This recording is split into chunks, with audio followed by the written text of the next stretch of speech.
Snow drifts softly through the broken streets of the German capital. Inside a dimly lit office, a man sits alone. His uniform crisp, his medals perfectly aligned. But his eyes, restless, hollow, alive with fear. Admiral Wilhelm Canaris, head of Nazi Germany's intelligence agency, the Abwehr, lowers his gaze to a coded message flickering on a radio transmitter. The faint hum of the machine drowns in the thunder of distant Allied bombs. He hesitates. One wrong signal, and the Gestapo will come for him. But one correct signal, and the Allies will know everything. Troop movements, weapons factories, even Hitler's next move. The Admiral exhales.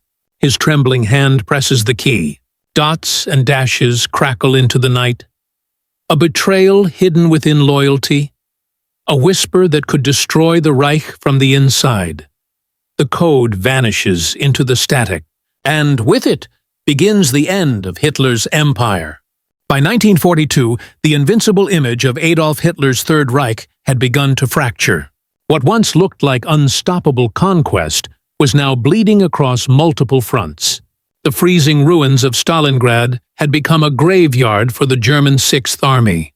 In North Africa, Rommel's Afrika Korps was retreating under relentless Allied pressure. The skies over Germany were no longer safe. British and American bombers filled them nightly, turning industrial cities into infernos. Inside the regime's inner circle, whispers began to replace cheers. Hitler's decisions were increasingly erratic. He distrusted his generals, dismissed reports he disliked, and surrounded himself with loyal fanatics rather than capable officers. The machinery of the Nazi state, once disciplined and efficient, had begun to devour itself through paranoia and internal rivalry among the few who could. See the coming collapse was Admiral Wilhelm Canaris, a man who had served Germany long before the Nazi rise to power. As chief of the Abwehr, the German military intelligence agency, Canaris was both a trusted servant of the Reich and one of its most secret skeptics. His office, located within the Berlin headquarters on Tirpitzufer, was filled with coded reports, maps, and intelligence files from every corner of the war. But hidden beneath the bureaucratic order was a quiet defiance. Canaris had watched the Nazi regime turn his homeland into something monstrous.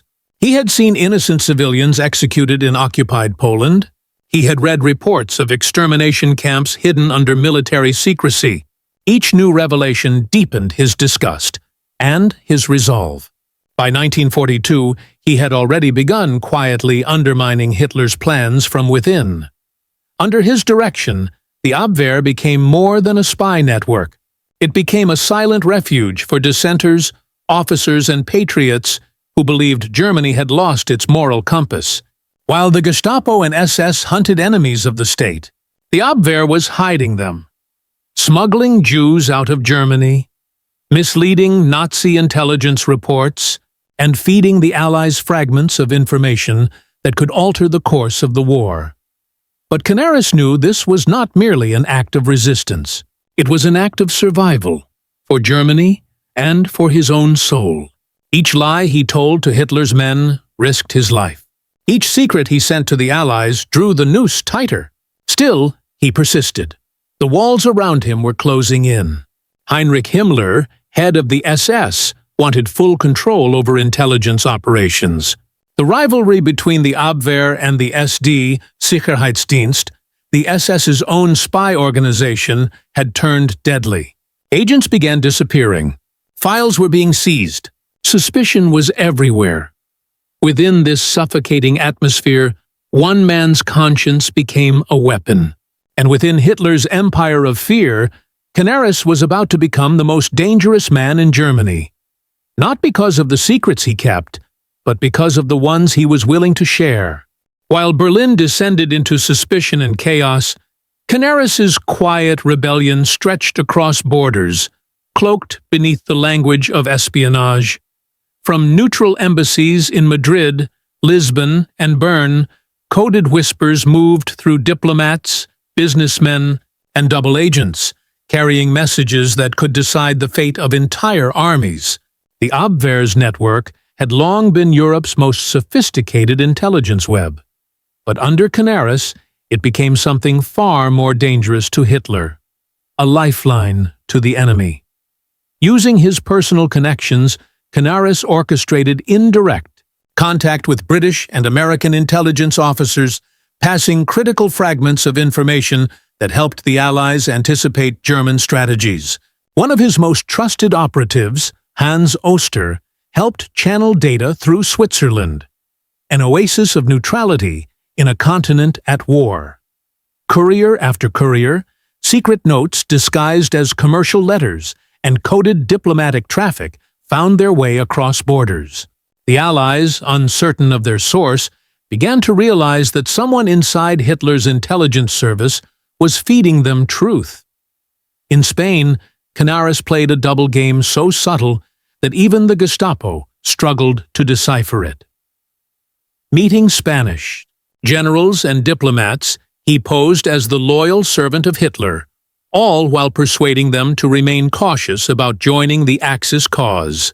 His charm and intelligence made him untouchable for a time, but secrecy came at a cost. The Gestapo began tracing leaks, messages intercepted, informants interrogated. Some within the Abwehr were executed for defeatist activity. Still, the flow of information continued.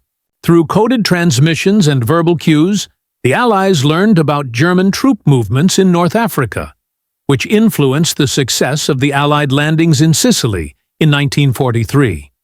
Intelligence from the Abwehr indirectly contributed to the collapse of Mussolini's regime and the weakening of Axis coordination in southern Europe. Canaris never openly declared his betrayal. He operated through ambiguity, protecting his subordinates by layers of plausible deniability. Each mission he authorized could be explained as standard intelligence exchange. Each agent he saved could be disguised as a strategic relocation. To many of his officers he appeared loyal. To a few, he was a savior. But to Hitler and Himmler, he was becoming a puzzle. And puzzles demanded solving. By late 1943, Himmler had expanded the SD's surveillance on the Abwehr. Files were copied, phones tapped, and offices infiltrated by informants. The net was tightening. Yet, Canaris still continued his silent war, not with guns or armies, but with information, timing, and trust. Every night, the hum of coded transmitters filled the intelligence corridors. Somewhere, within those electric pulses, lay the faint heartbeat of resistance, and the betrayal that would, one day, break the Reich. The shadow war inside Nazi intelligence was now fully underway, and soon it would collide head-on with Hitler's growing madness. 1. The human angle betrayal in war is rarely born from cowardice. It often begins with conscience. For Wilhelm Canaris, the weight of Germany's crimes grew heavier with every passing month. Reports from occupied territories revealed atrocities too monstrous to ignore. His agents described mass executions in Poland, deportations of Jews, and the ruthless destruction of entire villages. Canaris, a career naval officer who had served honorably since the First World War, could not reconcile such brutality with his sense of duty. Those around him noticed his silence in meetings, his long walks through the snow after hearing of another massacre. His subordinates, men like Hans Oster and Hans von Dohnanyi, shared his disillusionment. Within the marble halls of the Abwehr, an invisible moral line had been crossed. They were no longer fighting for Hitler. They were fighting for Germany's soul. And though Canaris never raised a weapon, his rebellion carried the same risk as open mutiny. If discovered, not only he, but everyone around him would vanish into the Gestapo's dark prisons. Still, they persisted. Ordinary men facing the unthinkable truth that patriotism, under tyranny, sometimes means defiance. The tactical angle in the machinery of war, intelligence is as powerful as any weapon. Canaris understood this better than anyone. His betrayal was not impulsive, it was strategic. By controlling what information reached Hitler, he subtly reshaped the battlefield itself.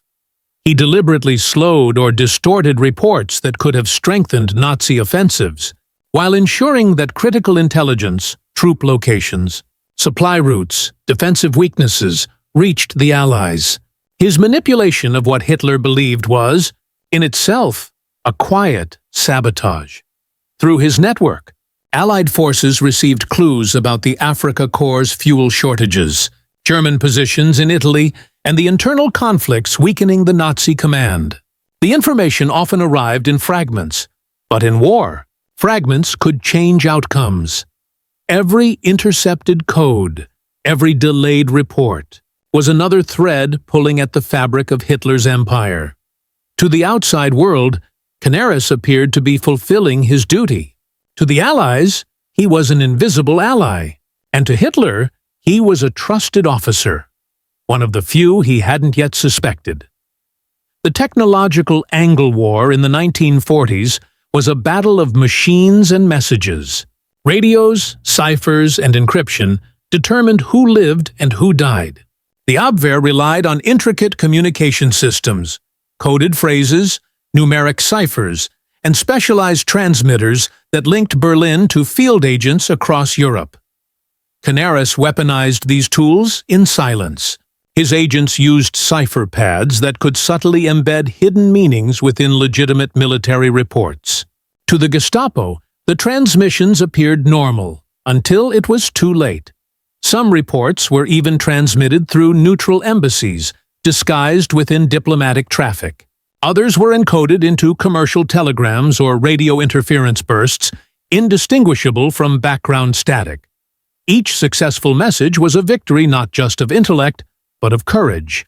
In an era when interception could mean execution, the act of sending one unapproved signal was an act of defiance. Technology became Canaris's ally, and irony his shield. The very system designed to protect Hitler's secrets became the channel that exposed them. And deep within that coded chaos, the world's most dangerous secret war continued unseen. 4. The leadership angle. Wilhelm Canaris led not through speeches or force, but through calm intelligence and quiet authority. He understood the danger of words in Hitler's Germany. Every conversation could be reported, every gesture misread. So he spoke little and observed much. His subordinates described him as distant, almost ghostly, yet his presence commanded loyalty. He shielded his men from Gestapo suspicion by creating layers of bureaucracy that confused even Nazi investigators. When one of his officers was questioned, Canaris would personally intervene, offering carefully worded denials that appeared loyal on paper but subtly concealed the truth. In meetings with Hitler, he maintained a mask of obedience. He flattered when necessary, deferred when expected, but never revealed what he truly thought. Behind that calm exterior lay a mind that understood that leadership, under tyranny, was about survival and sacrifice. He could not stop Hitler directly, but he could slow him down. He could not destroy the regime, but he could quietly dismantle its trust in itself. Every lie told in the name of the Führer was, in Canaris's hands, a tool against him. The enemy angle across the Channel in London, British intelligence began piecing together an astonishing pattern. Their files, coded under German Source A, described a stream of accurate information that seemed impossible to obtain. Factory schedules, submarine movements, strategic forecasts. At first, they suspected a double agent, but the accuracy was undeniable. Within MI6 and the OSS, analysts began whispering about a mysterious benefactor deep within Hitler's intelligence apparatus. No one knew his name, but his data saved lives. Allied convoys avoided ambushes. Air raids found precise targets, and entire campaigns were recalibrated based on what he sent. For the Allies, he was a ghost, invisible, untouchable, and invaluable. For the Gestapo, he was a phantom they couldn't yet see but desperately needed to find. The irony was profound. While the Allies fought German soldiers on the battlefield, a German officer was quietly helping them win the war from within. And every intercepted message brought Canaris closer to discovery. The moral angle war blurs the line between loyalty and righteousness. Was Canaris a traitor to his nation, or a savior of humanity? His decisions were not made lightly. To betray Hitler was to risk everything: his name, his family, his honor. Yet, he understood that obedience to evil was a greater sin than treason. Inside his private diaries, later discovered after the war, Canaris wrote of his inner turmoil. He spoke of a duty higher than the orders of men. He believed that patriotism meant saving Germany from itself. Every coded message he sent was a confession of conscience, a declaration that even within the heart of a murderous empire, morality could still exist. In that sense, his greatest act was not espionage, it was courage. The courage to choose humanity over allegiance. But courage in the Third Reich was fatal, and soon the very intelligence networks he once commanded would be turned against him. The walls of loyalty were beginning to crack, and in that crumbling space between truth and treason, Hitler was about to discover his most dangerous enemy, one wearing the uniform of his own navy. Berlin, July 1944, the city trembled under distant explosions, not from Allied bombs this time, but from within. The failed July 20th assassination attempt on Adolf Hitler had shattered the illusion of loyalty in the Reich. The conspirators, officers, aristocrats, and intelligence men had tried to end the Führer's life at his own headquarters, and in the furious aftermath, the Gestapo began hunting anyone connected to them. Among the names whispered in interrogation rooms, one began to surface again and again: Admiral Wilhelm Canaris. For months, Himmler's SS had been collecting evidence, quietly watching the Abwehr chief with suspicion. The files were thick with rumors, secret meetings, untraceable messages, unexplained disappearances. Now, after the failed coup, Himmler had what he needed: justification. On July 23, 1944, Canaris was summoned to Berlin under the pretense of consultation. Instead, he was stripped of his command. The Abwehr was officially dissolved, its duties absorbed by the SS intelligence arm, the Reich Main Security Office, RSHA. The very organization he had built was now turned against him. His office was raided, safes cracked open, files scattered across desks as Gestapo officers combed through his private archives. They found coded notebooks, fragments of intercepted communications, and a diary written in faint pencil, hidden behind false panels. In those pages lay the truth: names of officers opposed to Hitler, references to meetings with foreign diplomats, subtle condemnations of the regime. To any Nazi investigator, it was treason. To history, it was clarity. Canaris was placed under house arrest at first, guarded by SS men who once saluted him. He remained calm, dignified, refusing to speak, refusing to plead. His composure unnerved even his captors. For years, he had lived with the knowledge that this day would come. He had sent others to their deaths to protect the greater cause. Now it was his turn to face the cost of betrayal. In the weeks that followed, dozens of his colleagues in the Abwehr were arrested. Hans Oster and Hans von Dohnanyi were taken to concentration camps. The once proud halls of German intelligence were silent. Its rebellion, crushed beneath the boots of the SS Canaris's coded diary, was delivered directly to Heinrich Himmler and, eventually, to Hitler himself. The Führer's reaction was volcanic. To learn that his most trusted intelligence chief had been secretly undermining him for years was an unthinkable humiliation. From that moment, there would be no mercy.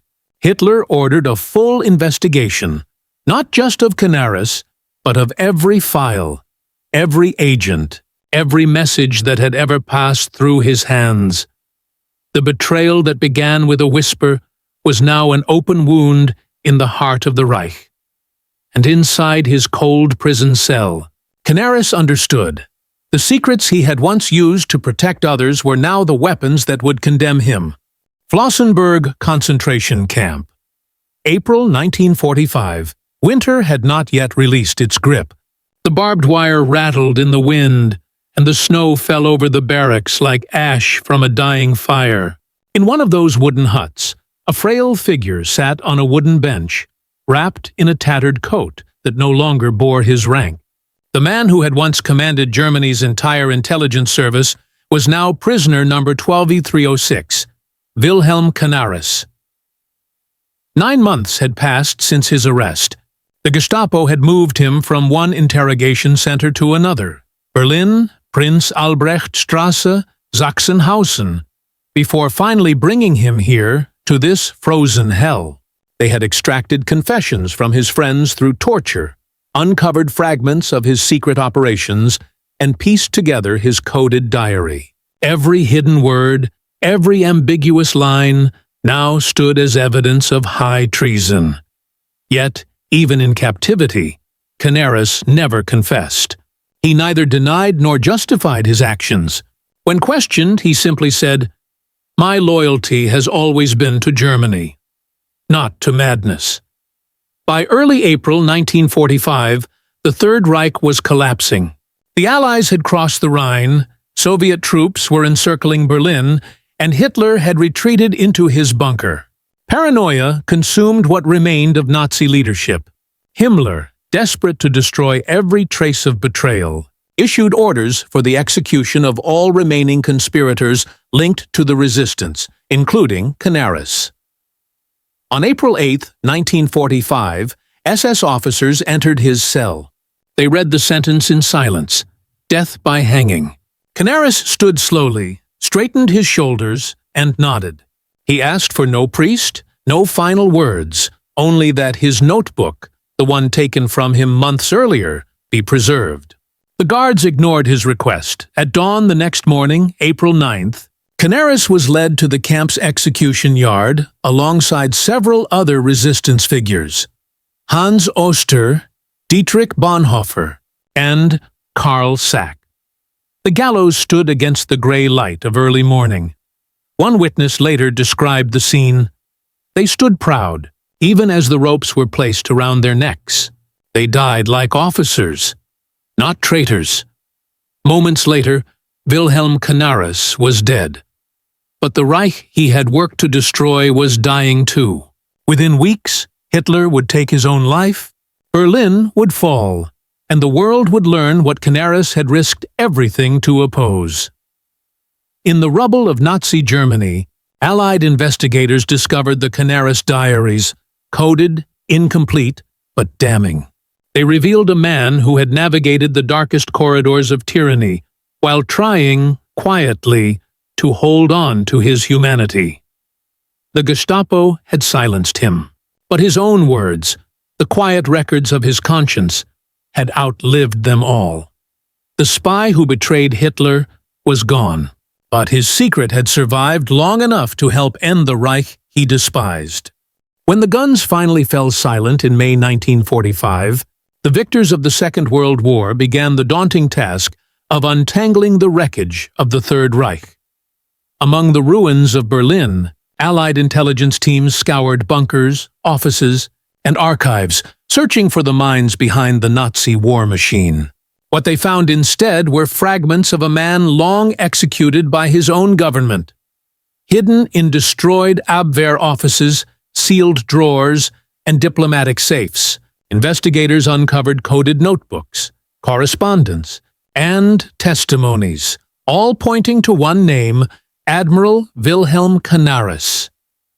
At first, his identity confused them. He had led Nazi Germany's military intelligence, an organization assumed to be loyal to Hitler until the end. Yet the documents told another story entirely. Within those files were records of protection orders for Jews, disguised as intelligence transfers, messages deliberately misrouted to delay Nazi operations, and even warnings to neutral nations about German invasion plans. The more they uncovered, the clearer it became. Canaris had not been Hitler's servant. He had been his silent saboteur. In 1946, during the Nuremberg trials, several captured officers mentioned Canaris's name. British and American prosecutors cross-checked his files with Allied archives. They realized that certain pieces of intelligence, once believed to have come from captured documents, had in fact been fed to them, intentionally, by someone deep inside the Nazi hierarchy. One report noted, had Admiral Canaris survived, he might have stood among the accused, or perhaps among the honored. He was a paradox history struggled to define. To some in post-war Germany, he was a traitor who betrayed his oath. To others, he was a patriot who sacrificed his life to save his nation's conscience. Documents declassified decades later confirmed the scale of his secret defiance. The Allies' success in North Africa, the timing of the Italian surrender, even the collapse of the Abwehr's cooperation with the SS, all bore traces of his quiet influence. But perhaps his most enduring impact was moral. In a regime built on obedience, Canaris had dared to think. In a world drowning in propaganda, he had chosen truth, even when it killed him. He left behind no speeches, no manifestos, no grand declarations, only coded notes and small acts of courage buried beneath the machinery of war. And through them, the world learned that resistance doesn't always roar. Sometimes it whispers in Morse code. As the Allied occupation reshaped the shattered ruins of Germany, the name Wilhelm Canaris faded into the fog of forgotten loyalties. The Abwehr, once the beating heart of German military intelligence, had ceased to exist. Its records were seized, its officers scattered, some taken prisoner, others vanishing under new identities in the chaos of defeat. The organization that replaced it during the final years of the war, the RSHA, Reich Main Security Office, commanded by Heinrich Himmler and his ruthless protege Reinhard Heydrich, had devoured everything Canaris once built. Where the Abwehr had operated with restraint, the RSHA ruled with terror. Where Canaris had gathered intelligence, Himmler had gathered corpses. In April 1945, as Berlin burned, the RSHA collapsed under its own monstrous weight. Yet its poison, the machinery of secret policing, surveillance, and fear, would echo for decades in Cold War espionage on both sides of the Iron Curtain. The Allies, dissecting what remained of Germany's intelligence apparatus, found a strange irony. The Abwehr, the very institution Hitler distrusted most, had in fact been the least fanatical, the most humane, and the most divided within itself. Historians later described the Abwehr under Canaris as a silent front within the Third Reich, a front not of armies, but of consciences. While the SS hunted enemies of the state, Canaris's men smuggled Jews across borders under false papers marked agent. While the Gestapo hunted spies, he deliberately allowed false intelligence to fall into British hands, sometimes saving lives, sometimes changing the course of campaigns. Yet for all this, Canaris's legacy remained shadowed. The Allies respected his courage, but questioned his timing. Why, they asked, did he not act sooner? Why did he stay silent as millions perished, only turning fully against the Führer when defeat seemed inevitable? The answers, perhaps, lie in the nature of his war. Canaris fought not with armies, but with lies, and every lie risked thousands of lives. To betray Hitler too early was to invite annihilation not just for himself, but for everyone he tried to protect. His moral war was one of inches, not victories, and in the end, the very secrecy that kept him alive also erased him from recognition. When the Allied commissions reorganized Europe's intelligence community, no monuments were raised for Canaris, no medals awarded. His name became a footnote in the volumes of post-war tribunals, until years later, historians began to piece together the fragments of his hidden rebellion. By the 1960s, declassified British and American archives confirmed what few had suspected. Much of the mysterious intelligence leakage that had plagued Hitler's war machine had come from inside, from the office of the Admiral himself. He had played a double game so carefully, so completely, that even after his death, few could tell which side he had truly served. Legacy of a silent rebel. In the long shadow of the Second World War, when the world began to count its dead and rewrite its history, one truth lingered like a faint signal through static. Not all who wore the uniform of the Reich served its cause. Admiral Wilhelm Canaris remains one of history's great enigmas, a man who moved among monsters, yet quietly defied them. He never raised a flag of rebellion. He never declared his opposition in words. Instead, he chose to act, subtly, dangerously, invisibly. Where others shouted slogans, Canaris whispered warnings. Where others killed for power, he risked everything to preserve fragments of humanity in a time that had none. He could have escaped. He had the rank, the means, and the intelligence to vanish abroad before the war consumed him. But he stayed. He stayed within the walls of tyranny, knowing that only from the inside could he slow its gears. His story reminds us that courage does not always march in formation. Sometimes it wears the enemy's uniform and uses silence as a weapon. When Canaris was executed in Flossenburg concentration camp, he reportedly faced his captors with calm resolve. In his final hours, he wrote a few words that were later found in a smuggled note. "A man's conscience is the compass of his soul." Those words, though simple, capture the essence of his rebellion. He fought not for victory, but for decency. Not for glory, but for conscience. And in a world where blind obedience built empires of death, that conscience became an act of revolution.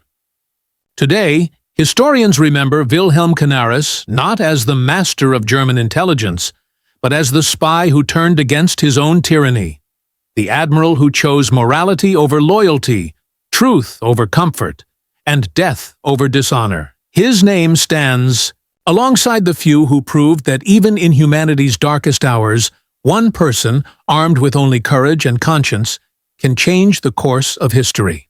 And so, in the echoes of war, beneath the ruins of empires, and in the silence of forgotten heroes, one whisper still remains. Not all who served believed.